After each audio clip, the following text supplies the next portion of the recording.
இன்றைக்கி டேஸ்டியான கிர்னி பழ அல்வா ரெசிபி தான் பார்க்க போகிறோம். நான் ஒரு முழு கிர்னி பழம் எடுத்திருக்கேன். அதை ரெண்டாக கட் பண்ணி அதுக்குள்ளே இருக்க விதையெல்லாம் நான் எடுத்துடுறேன். அதை எடுத்ததுக்கப்புறம் அதோட தோலெல்லாம் சீவி எடுத்துடலாம். இப்போ இந்த பழத்தை நல்லா துருவி எடுத்துக்கலாம். கிர்னி பழத்தெல்லாம் துருவி ஆயிடுச்சு. இப்போ ஒரு கடாயில் அடுப்பில் வச்சுக்கலாம். கடாய் காஞ்சதும் ஒரு ஸ்பூன் நெய் சேர்த்துக்கலாம்.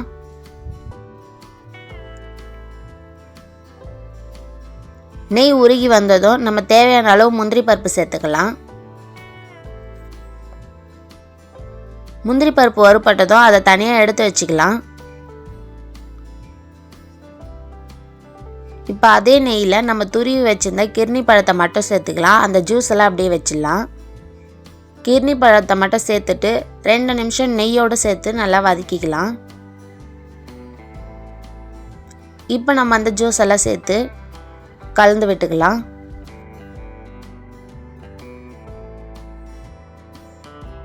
இந்த கிர்னி பழத்தோட ஜூஸ் எல்லாம் நல்லா சுண்டி வரணும். அது வரைக்கும் நல்லாவே கலந்து விட்டுடணும். கிர்னி பழத்தில் உள்ள ஜூஸ் எல்லாம் நல்லா சுண்டி வந்துச்சு. இப்போ அதில் 2 ஸ்பூன் சர்க்கரை மட்டும் சேர்த்துப்போம். ஏன்னா இந்த பழம் இனிப்பாக தான் இருக்கும், அதனால் 2 ஸ்பூனே போதும்.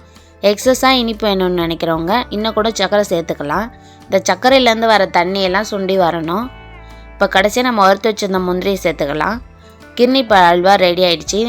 இந்த ரெசிபி உங்களுக்கு பிடிச்சிருந்தால் மறக்காமல் லைக் பண்ணுங்கள், ஷேர் பண்ணுங்கள், சப்ஸ்கிரைப் பண்ணிக்கோங்க. தேங்க்யூ ஃபார் வாட்சிங்.